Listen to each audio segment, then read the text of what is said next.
For this video, I want to discuss very briefly how to add new categories and new items to certain screens. Now, it's easy if I just show you. If I click on the expense screen, if we look down the bottom, we have certain icons. On this screen here, I can add and create a new category group or new project group. I click this here and the project group screen comes up. I close it. We go back to the expense screen because that's where we came from. Here I can click a new payment, create a new payment method, which changes the new payment method here. I create my new payment method. On the bottom of these screens, all this here has to do with the expense screen. I jump out of here, I click on income. These ones here have to do with the expense screen.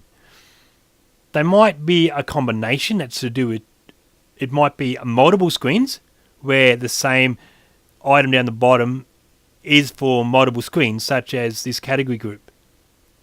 The project group works across the whole of the software when we create a project group. But we make this available here. Instead of having to go all the way back to the setup, click setup. You can click setup and you can do the same thing from in here. Create a new category. Create a new income category. But you don't have to go in here, guys. You can do all that now from each individual screen. So now if I go to the invoice screen, we also are able to create project categories from the invoice screen because the project categories also pertain to the invoices. Obviously, we don't want to create an expense category on the invoice screen because that's not pertaining to the invoices. That's why, naturally, the expense screen has those extra icons. So if you look on each screen, you'll see down the bottom, there are different icons relating per screen.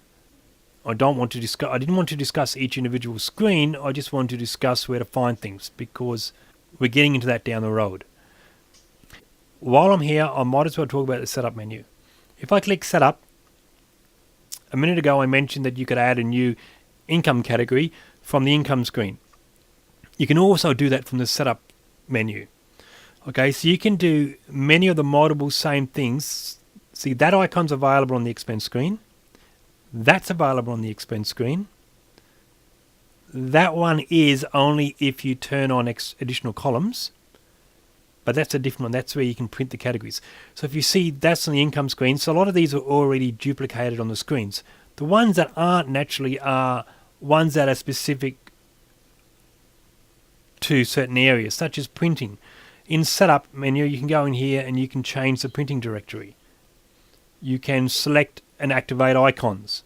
So if you can't find what you're looking for on each individual screen, go to the setup menu and see if what you're looking for is actually in here. You will find if it's not on the individual screen, it's going to be in here.